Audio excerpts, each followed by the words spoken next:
인사하겠습니다. 마라나타. 평안하셨나요?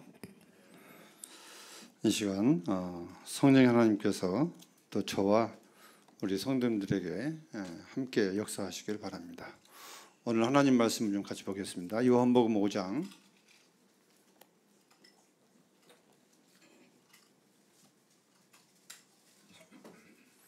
24절부터 29절까지 같이 보시겠습니다.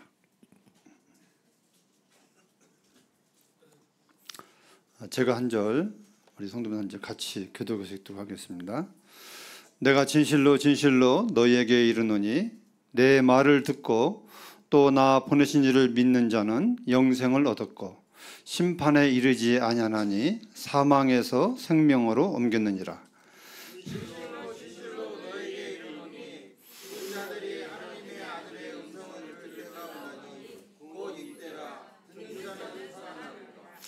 아버지께서 자기 속에 생명이 있음같이 아들에게도 생명을 주어 그 속에 있게 하셨고 또 인자됨으로 말미암아 심판하는 것을 주셨느니라.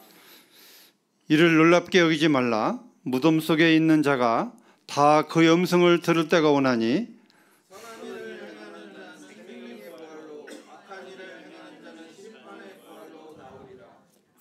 한 군데 더 보겠습니다. 요한복음 11장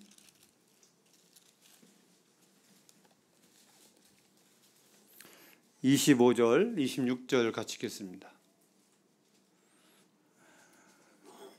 같이 읽겠습니다. 크게 시작. 예수께서 이르시되 나는 부활이요 생명이니 나를 믿는 자는 죽어도 살겠고 무릇 살아서 나를 믿는 자는 영원히 죽지 아니하리니 이것을 내가 믿느냐. 아멘. 오늘 말씀의 주제는 부활의 신앙입니다.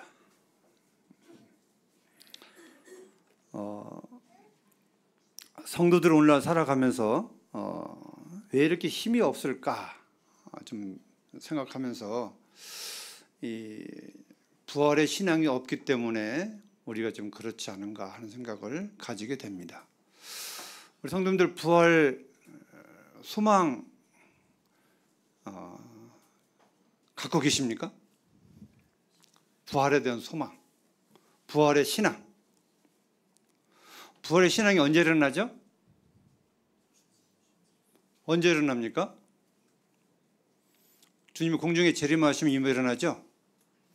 주님이 공중에 재림하시면 먼저 구원받은 성도들이 무덤 속에 갇혀 있는데 먼저 부활의 놀라운 사건이 일어납니다. 그 다음에 살아남은 우리가 부활의 몸으로 변화되어서 주님 앞에서 공중에서 만나게 될 것입니다.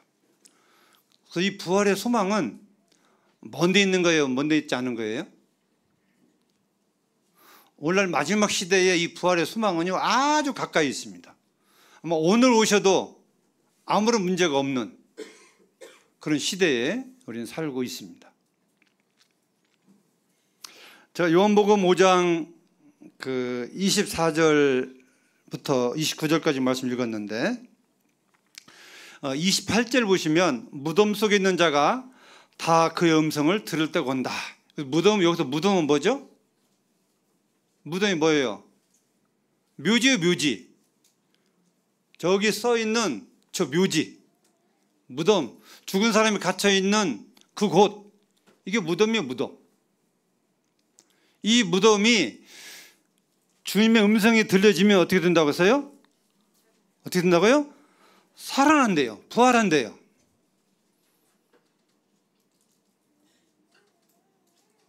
우리보다 먼저 살아서 예수님을 믿는 사람보다 먼저 무덤에서 부활의 사건이 일어납니다. 안 믿는 사람은 안 일어납니다. 믿는 사람만 일어나요. 이 무덤 속에 잠자던 성도들이 일어나는 거예요. 구원받지 못한 사람은 그대로 있습니다. 그러면 이 29절에서 선한 일을 행한 자는 생명의 부활로 악한 일을 행하는 자는 심판의 부활로 나오리라고 하셨는데 이 선한 일을 행한 자, 이 앞에 24절부터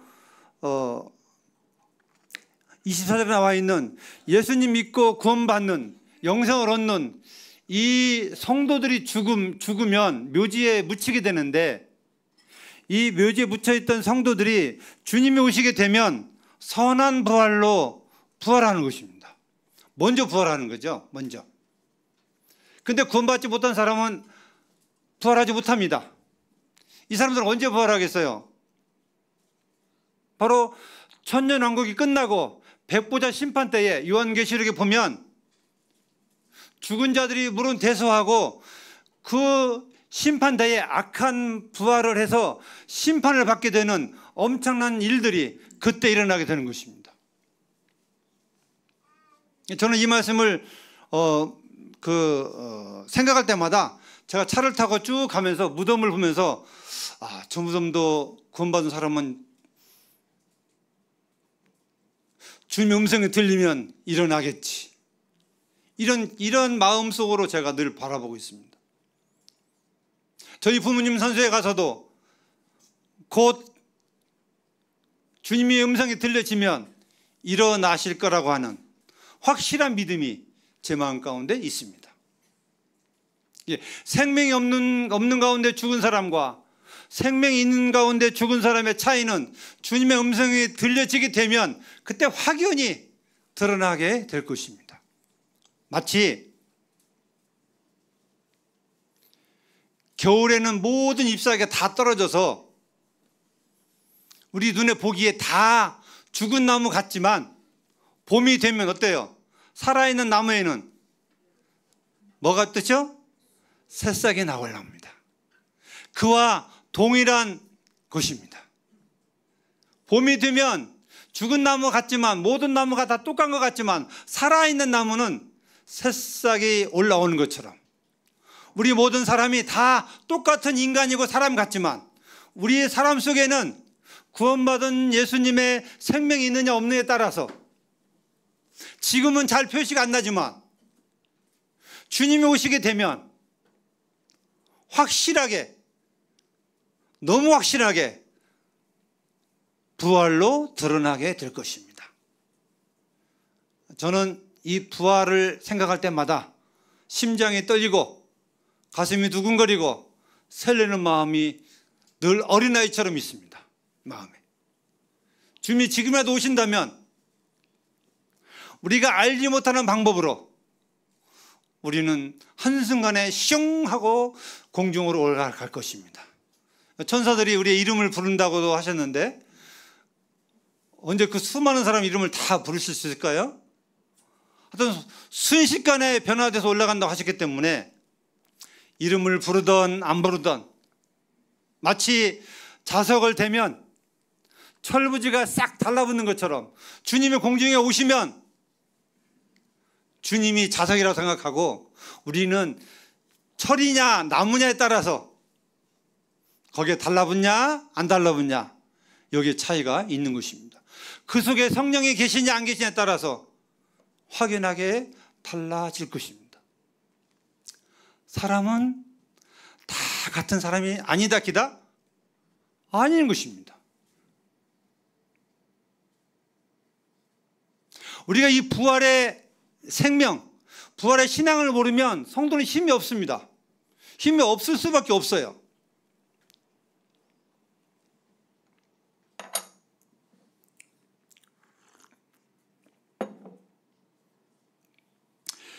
예수님의 죽으심과 부활은 역사적으로나 모든 면에서 사실입니다. 근데 고린도서 15장에 보시면 거기 부활장이 나옵니다. 왜 고린도서 15장을 사도 바울이 지적하고 말씀하셨냐면 이 고린도 교회 성도들이 이 부활을 일부분에서 믿지 않았던 것입니다. 어떻게 죽은 자가 부활할 수 있느냐? 안 믿은 겁니다. 만약에 부활이 없다면 어떻게 될 것인가에 대해서 이 15장에서 아주 잘 말씀해 주고 있습니다. 저는 저와 우리 성도님들이 이 고린도전서 15장 말씀을 좀 자주 읽고 묵상했으면 좋겠습니다. 그러면 우리 신앙에 힘이 나고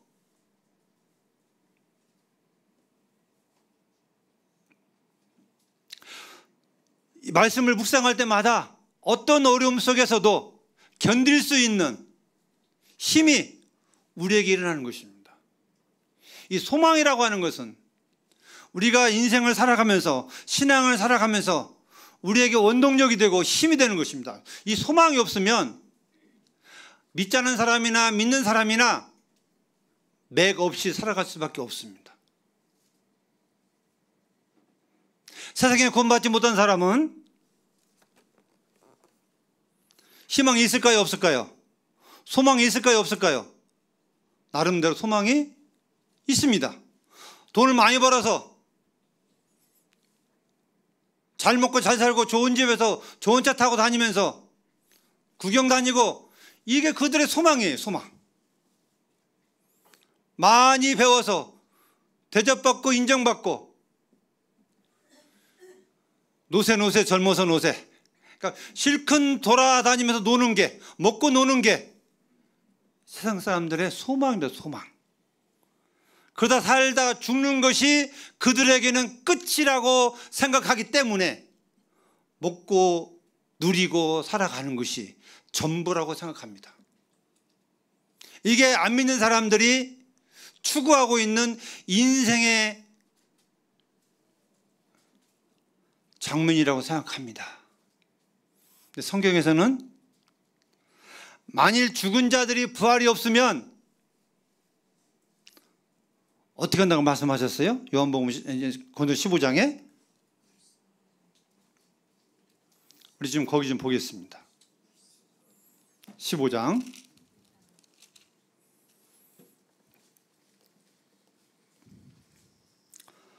17절부터 보시면,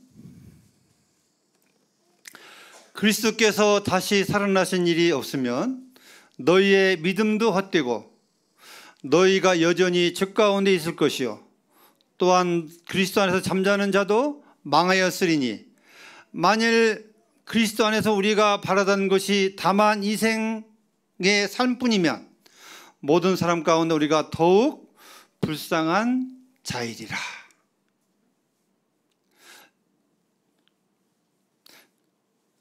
부활이 없다면 누가 제일 불쌍하다고요? 제가 제일 불쌍하대요. 성도들이 제일 불쌍하대요. 왜 그렇겠어요? 왜? 예수님의 부활과 우리의 부활이 따로따로가 아닙니다. 하나에 하나. 예수님의 부활이 있기 때문에 우리의 부활이 있는 것입니다. 예수님의 부활이 없다면 우리도 부활이 없어요. 인정할 수가 없습니다. 근데 예수님의 부활이 있기 때문에 우리의 부활이 있는 것입니다. 근데 성도의 삶이 이 생뿐이면, 믿지 않은 사람처럼 이 세상에 배우고 돈 벌고 시집가고 장가가고 아이 낳고 먹고 즐기고 이 세상 이것뿐이면 성도들이 가장 불쌍한 사람이다 하는 것입니다. 아니, 성도들이 가장 이상한 사람들이에요. 정신 나간 사람들이에요.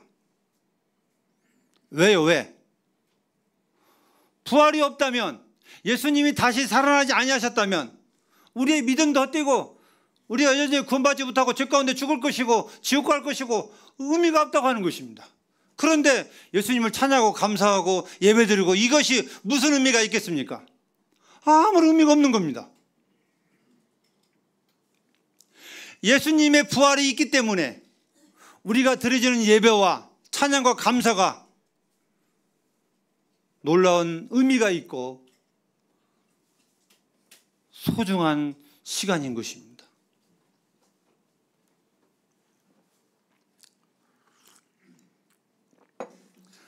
우리가 구원받을 때에 복음을 듣습니다. 복음이 어떤 거죠? 복음 한번 뭡니까? 복음.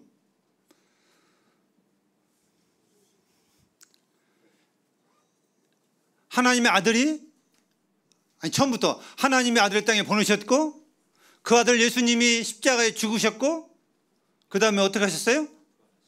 3일 만에 부활하신 거예요. 우리 그 15장 3절에 보시면 거기에 그대로 있습니다. 내가 받은 것을 먼저 너희에게 전하였노니 이는 성경대로 그리스도께서 우리 죄를 위하여 죽으시고 장사 지낸 바 되셨다가 성경대로 사흘 만에 다시 살아나사, 이런 말씀이 있습니다. 여기까지가, 주님의 부활하심까지가 복음의 하나고 복음의 선물이고, 여기까지가 하나님이 주신 에베소 2장 너희가 그 은혜에 인하여 믿음으로 말미암아 구원을 얻었나니 이것이 너에게 난 것이 아니오 하나님의 선물이라. 이 구원의 선물이 이 부활까지 포함이 된 것입니다. 로마서 4장 25절에는 예수는 범죄한 것 때문에 내어줌이 되고 우리를 의롭다 여겨 살아나셨다고 했습니다. 예수님이 부활하지 않으면 우리는 여전히 죄 가운데에서 해결하지 못한 그런 사람들입니다. 예수님의 부활은 놀라운 의미가 있습니다. 구원의 완성도를 이루신 것이 예수님의 부활이신 것입니다. 그래서 로마서 10장 10절에 보시면, 10장 9절에 보시면 한번 살펴보겠습니다. 로마서 10장 9절 10절, 네가 만일 네 입으로 예수를 주로 시인하며 또 하나님께서 그를 죽은 자 가운데서 살리신 것을 네 마음에 믿으면 구원을 받으리라. 사람이 마음으로 믿어 의에 이르고 입으로 시인하여 구원에 이르느니라. 여기 보시면 너희가 만일 네 입으로 예수를 주인으로 시인하고 또 하나님께서 예수님을 죽은 자 가운데서 살리신 것을 네 마음에 믿으면 구원받는다고 했어요. 예, 십자가에 죽으시기까지만 믿으면 구원 없습니다. 아닙니다. 주님이 부활하심까지 믿어야만 구원의 완성도가 되는 것입니다.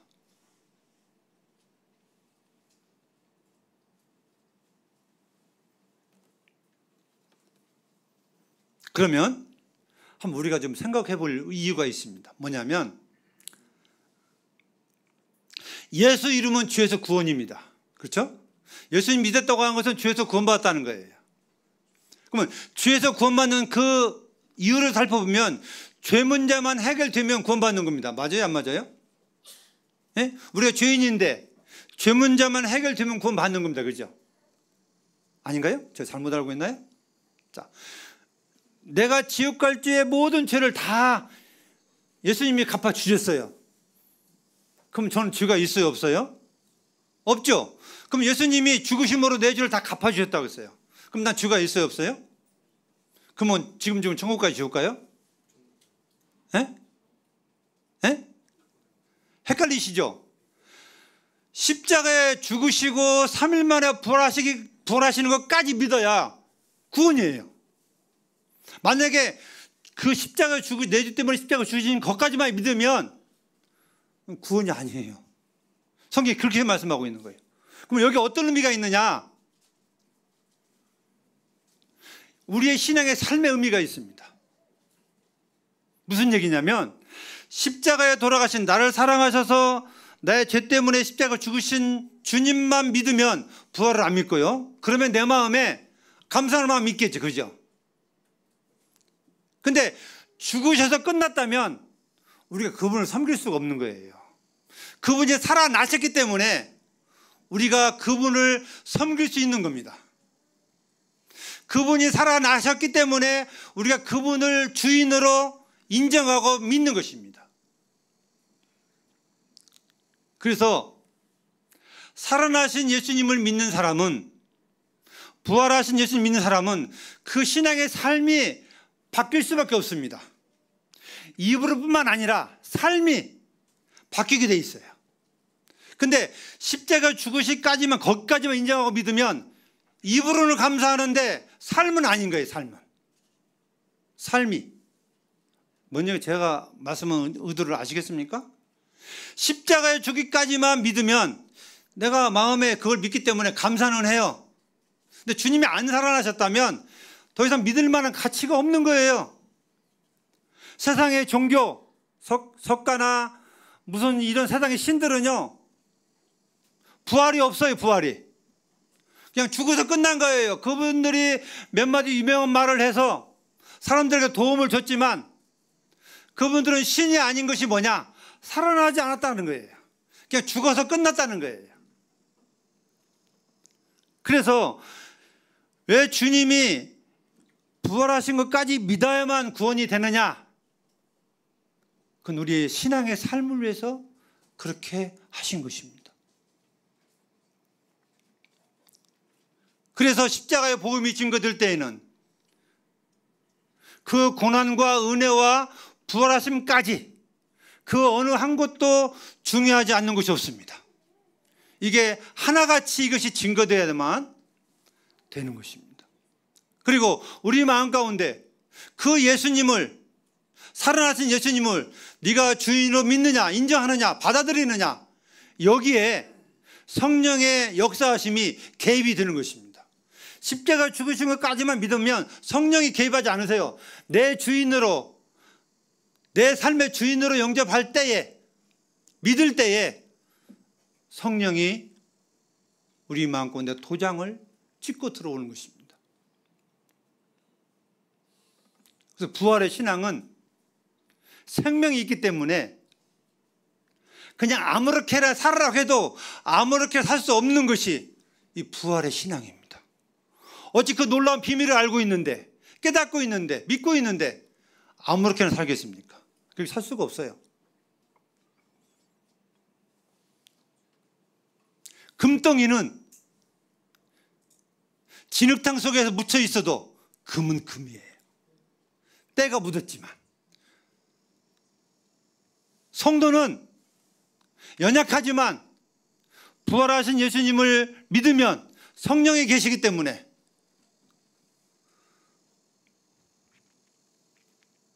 그런 세상에서 존귀한 자고 그냥 아무렇게나 살 수 있는 삶이 아니라고 하는 것입니다.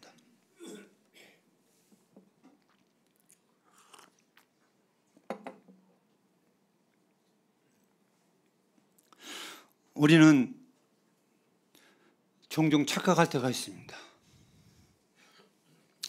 구원이 선물이라고 하니까 선물만 똑 따담고 감사합니다 하고 삶은 이제 그냥 내 마음대로 그러는데, 입으로는 많이 감사하는데 삶은 내 마음대로. 이건 부활하신 예수님을 믿지 않는 거예요. 조금 전에 말씀드린 찬송드렸죠. 부활하신 주님에 대해서. 그분은 살아계셔서, 살아계신 분이기 때문에 우리에게 늘 말씀해 주시고 우리와 늘 항상 함께 하시고 영원히 함께 하시겠다고 약속하신 분입니다. 그분이 하나님이신데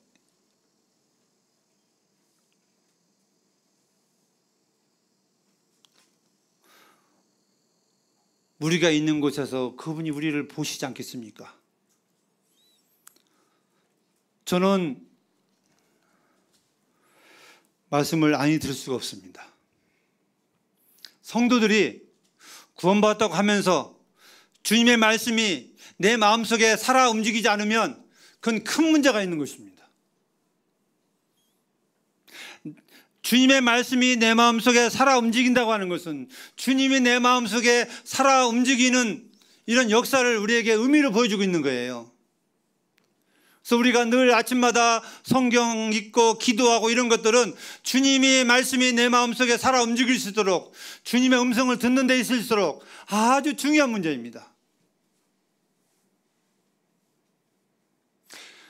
살아있는 사람이 밥을 두 끈이를 굶었어요. 어떤 일이 벌어질까요? 배고픔 느끼겠어요? 안 느끼겠어요? 저는 한 끈이만 굶어도 뱃속에 꼬록 썰어 나오더라고요. 아무리 한 끈이 많이 먹어도 그 다음 끈이가 되면 배고파 오는 것이 살아있는 사람들의 느낌입니다. 느낌. 그럼 또 밥을 먹어야 되겠죠. 근데 영적으로 내가 살아있다고 하면서 말씀을 안 보는데 기도도 안 하는데 그게 갈급함이 없다? 배고픔이 없다? 이건 고장이 나도 한참 났고 문제가 있어도 한참 있는 것입니다.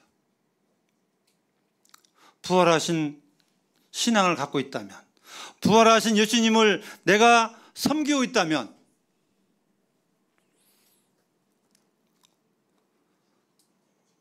우리는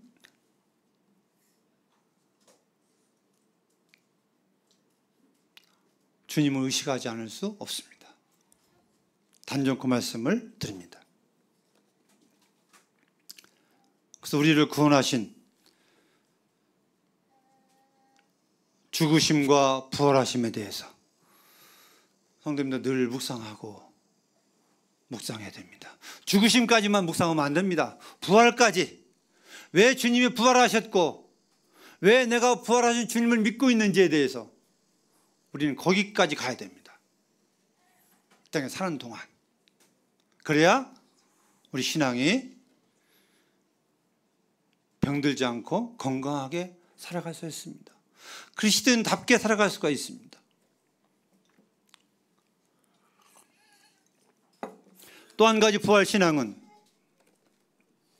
좀 전에 말씀드린 것처럼 예수님이 부활하신 것처럼 우리도 곧 예수님처럼 부활하게 되어 있다고 말씀하고 있습니다.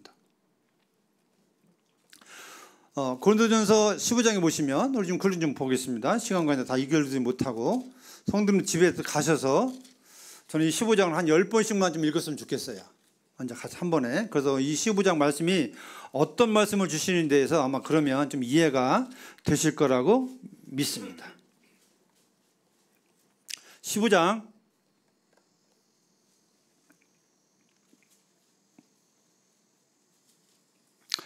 20절에 보시면 같이 한번 읽어보실까요? 시작.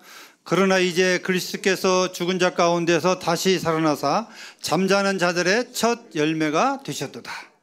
21절 읽어보겠습니다. 사망이 한 사람으로 말미암았으니 죽은 자의 부활도 한 사람으로 말미암았도다. 이게 무슨 말씀이에요? 아담 한 사람으로 말미암아 모든 사람이 죄인 되고 죽는 것 같이, 죄인 된 것 같이 이제 이 부활도 예수님의 죽으심으로 말미암아 첫 열매가 되셔서 그 뒤에 예수님이 있는 자들에게 소망이 되는 그런 열매가 되셨다고 하는 것입니다. 여기 첫 열매라고 하는 것은 그 뒤에 열매가 있다 없다? 있다고 하는 것입니다. 구원받은 성도들에게 부활이 있다고 성경에서 확실하게 말씀하고 있습니다.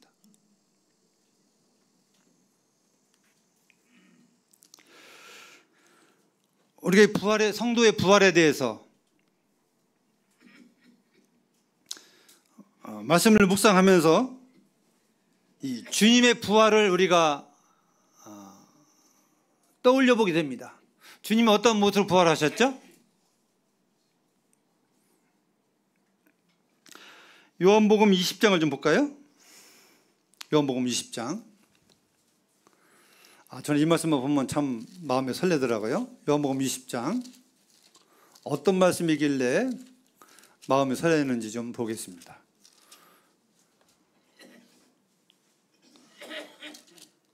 19절 같이 한번 읽어보실까요? 19절 시작.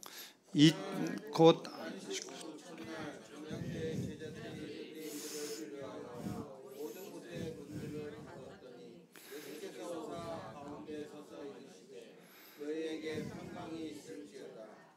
제가 읽어드립니다. 이 말씀을 하시고 손과 옆구리를 보이시니 제자들이 주를 보고 기뻐하더라.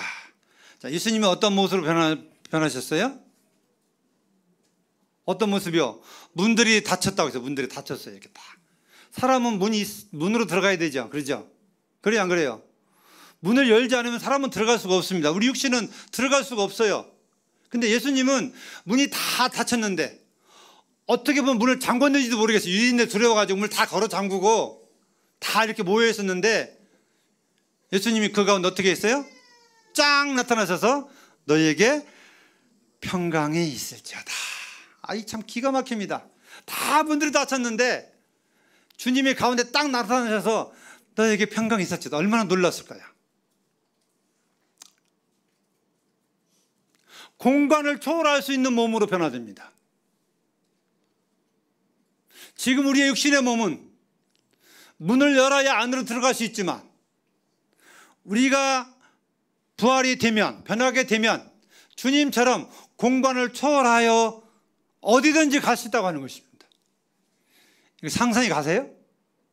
상상이 못 갈 거예요. 저도 그냥 말씀이 이러니까 그런 게 없다고 제가 믿고 있는 거지, 어떻게 변화될 것인가에 대해서. 근데 또 놀라운 것은 주님은 육신이 있어요, 없어요? 여기 제가 보니까 누가복음 24장에 보니까 거기 좀 보겠습니다. 누가복음 24장 36절부터 보시면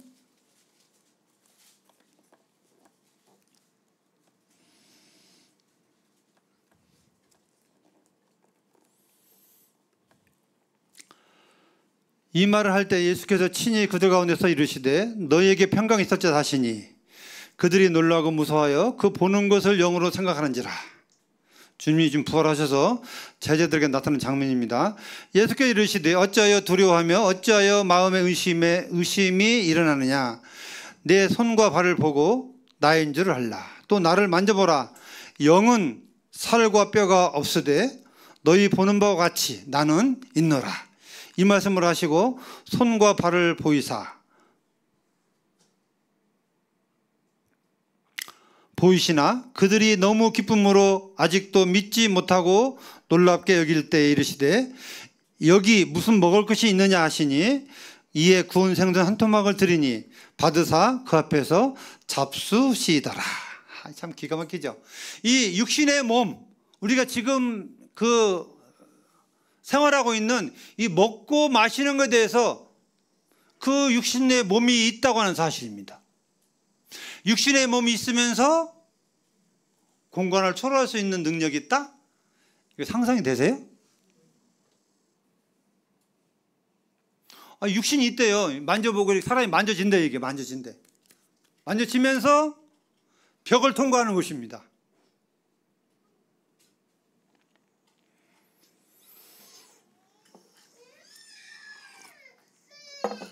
잠시 동영상을 좀 하나 보겠습니다. 매미의 일생을 제가 좀 한번 가까워봤어요. 매미의 일생. 동영상 한번 틀어주세요. 저기 SBS에서 나온 겁니다. 소리 좀 켜주세요. 최장 7년간을 애벌레로 지내다 성충이 되지만 생존 기간은 한 달 정도라고 합니다. 매미가 애벌레에서 성충이 되는 신비로운 모습을 SBS 카메라에 담았습니다. 이용식 기자입니다. 매미 울음소리가 요란한 도심 아파트 근처 공원입니다. 나뭇가지마다 매미들이 달라붙어 힘차게 울어댑니다. 매미 때문에 시끄러워서 짜증이 나기도 하는데 매미 소리 들으니까 여름이 온 것 같아서 좋기도 해요. 매미들은 어디에서 나온 것일까? 어둠이 내린 나무 아래 땅바닥. 흙을 뚫고 매미 애벌레 한 마리가 땅 위로 올라옵니다. 애벌레는 땅바닥을 기어 곧바로 근처 나무 위로 올라갑니다. 땅속에서 올라와서 나무 위로 기어가는 게 정말 신기해요. 2, 3m 높이 나무 위에 자리를 잡은 애벌레는 꼼짝도 안 하고 성충으로 변하는 우화 과정에 들어갑니다. 드디어 애벌레 등이 갈라지고 머리부터 시작해 몸통이 빠져나옵니다. 양쪽 날개가 펼쳐지기까지 무려 6시간. 신비로운 매미 우화의 대장정이 마무리됩니다. 2년 내지는 3년 동안 땅속에서 생활을 하는데 뿌리의 주백을 빨아먹으면서 벌레 생활을 하죠. 성충이 되자마자 곧바로 번식을 위해 짝짓기를 하는 매미는 나뭇가지에 산란을 하고 한 달 남짓 짧은 생을 마감합니다. SBS 이용식입니다. 저게 매미의 일생입니다.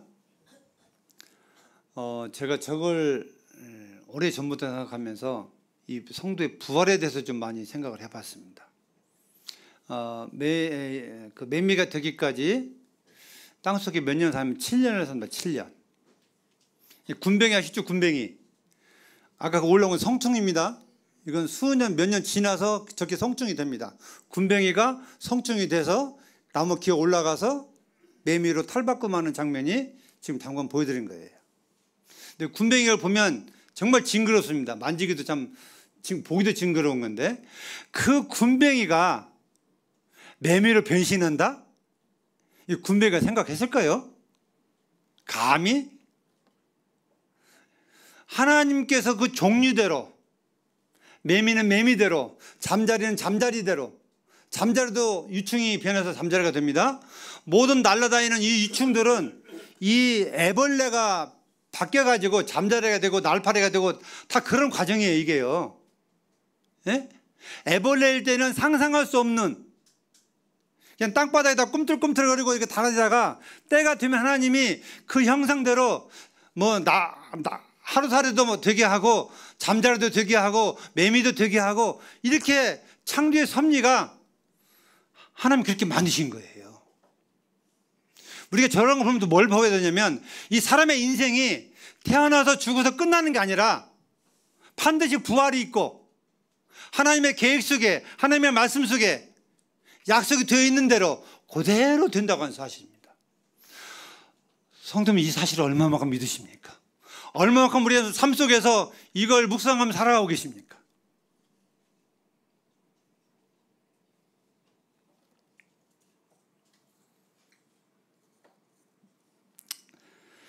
매미는 7년의 노고 끝에 애벌레가, 굼벵이가 매미가 됩니다. 그리고 한 달을 다 울다 죽는데요.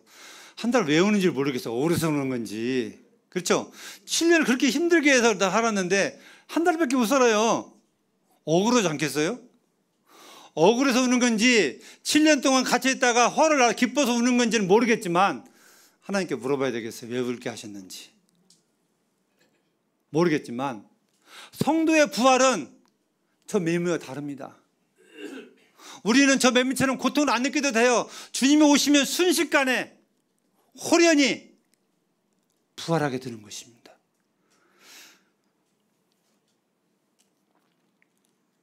우리 데살로니가전서 4장을 좀 보겠습니다. 시간이 많이 되기 때문에 마무리하겠습니다.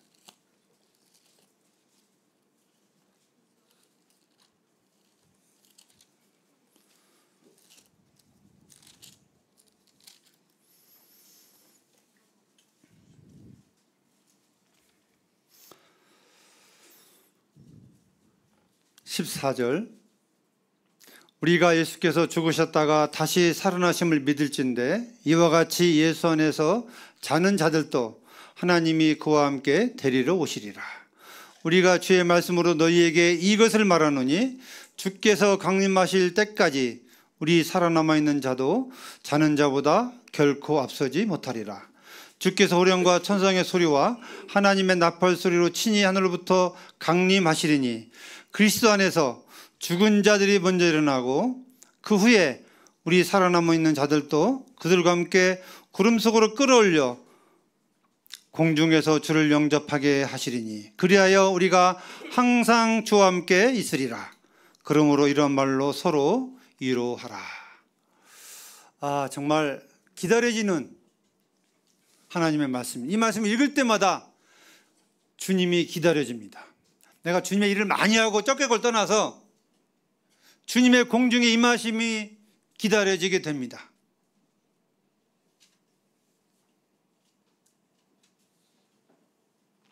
주님이 공중에 임하시면 우리는 호련히 변화되어 갈 것입니다.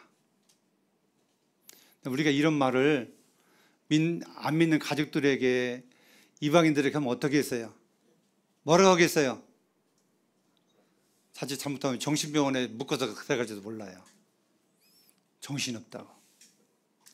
그런데 하나님의 약속의 말씀은 1.1핵도 틀림없이 다 이룬다고 말씀하고 있습니다. 우리는 이 사실에 대해서 십자가에 죽으신 예수님뿐만 아니라 이 부활하신 이 모습까지도 우리는 믿지 않는 가족들에게, 지인들에게 우리는 외쳐야 돼.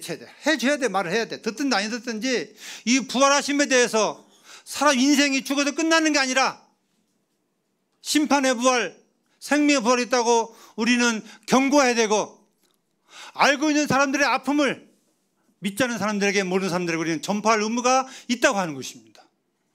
우리가 또한 그런 삶을 살면서 우리는 그 사실을 증명하며 살아가야 됩니다.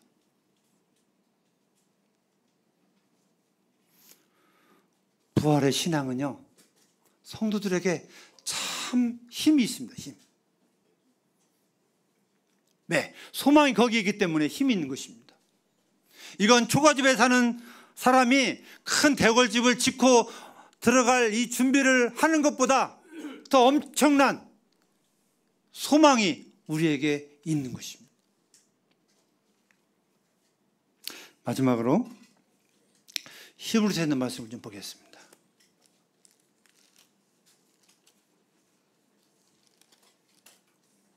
히브리서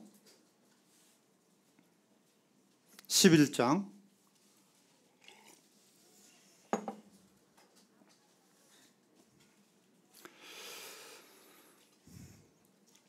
35절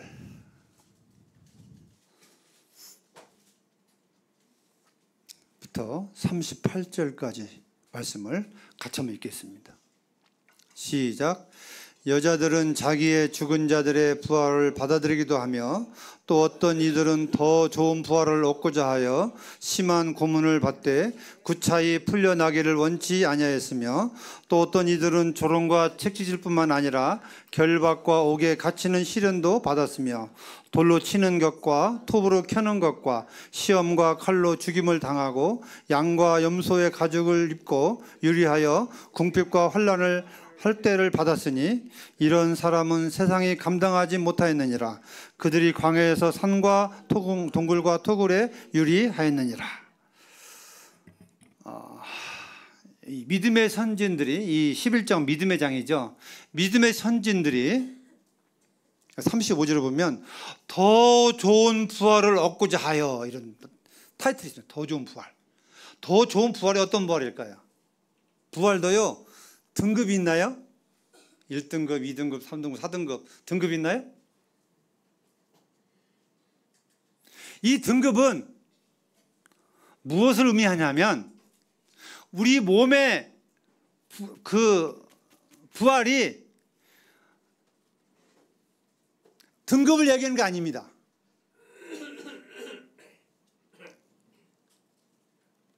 구원받은 성도들이 좀 엉망으로 살면, 죄를 받아들이고 세상 것들을 받아들이고 그냥 세상 사람처럼 살면 안 된다고 하는, 쉽게 말한다면 주님을 만날 때에, 우리가 부활해서 주님을 만날 때에 그 창피함, 수치, 이런 것들을 생각하면서 더 좋은 부활은 주님 앞에 기쁨으로 갈 수 있는, 주님을 위해 살다가 주님을 위해 목숨을 바쳐서 갈 수 있는. 자, 잘 보세요.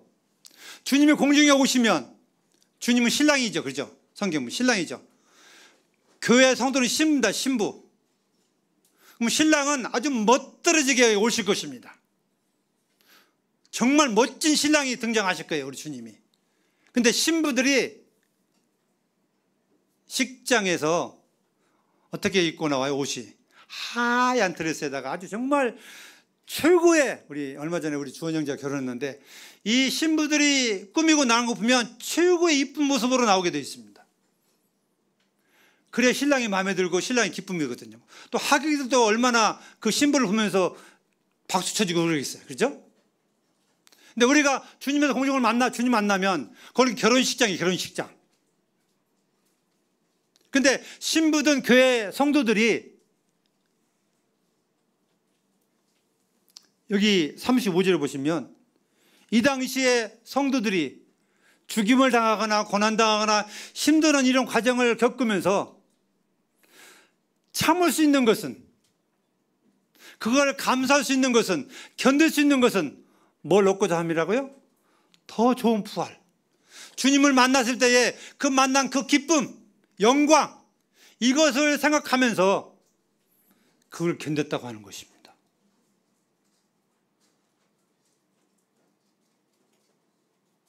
우리의 몸이 1등급, 2등급, 3등급, 5등급 이렇게 이런 등급대로 부활하는 게 아니라 주님 만나게 되면 그 만나는 그 과정이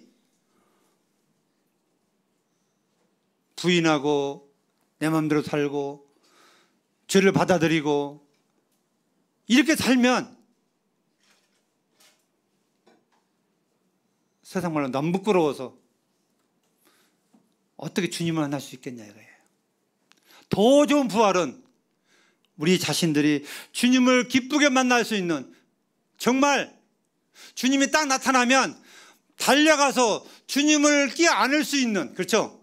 정말 신랑 되신 예수님을, 사랑하는 예수님을 껴안을 수 있는, 포옹할 수 있는, 그리고 예수님을 막 흔들면서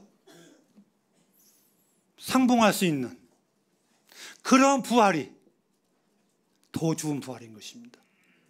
이걸 믿음의 선진들은요, 그 당시에 그렇게 핍박이 와도 이 부활을 얻고자 하여 그들은 다 견뎠다고, 참았다고, 인내했다고, 부인하지 않았다고 성경은 말씀하고 있습니다. 우리 성도들은요, 다 이와 같이 소망이 있습니다. 부활의 소망도 있고 주님을 만날 수 있는 소망도 있습니다. 근데 우리는 어떻게 이제 준비하며 살아가느냐? 우리가 부활의 신앙을 생각하면서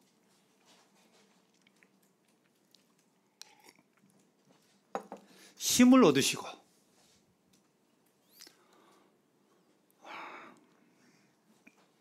살아가시길 바랍니다. 우리 중에 몸이 아픈 성도들이 참 많이 있습니다. 부활하면 아플라고 아플 수도 없습니다. 죽음도 없습니다. 지금 우리가 죽음을 무서워하는데 부활의 소망을 가진 사람은 죽음의 무서움도 없습니다. 죽어도 사는데요, 뭐. 그게 뭐가, 죽음이 뭐가 무서워요? 그래서 여기 38절에 이런 사람은 세상이 감당하지 못한다. 우리 성도들은 세상이 감당할 수 없는 사람들입니다. 어떤 환난이 와도, 어떤 어려움이 와도 우리는 그 부활의 소망이 있고 주님을 만나서 소망이 있기 때문에 그걸 꺾을 수 있는 사람이, 꺾을 수 있는 세상의 권세들이 아무것도 없다고 하는 것입니다. 주님의 사랑이 우리를 깡권해서 우리를 그 사랑에 끊을 수 없는 것처럼, 또 우리 역시도 주님을 사랑한다면 주님 우리를 그렇게 사랑하시는데 우리 쪽에서 주님만큼은 못 돼도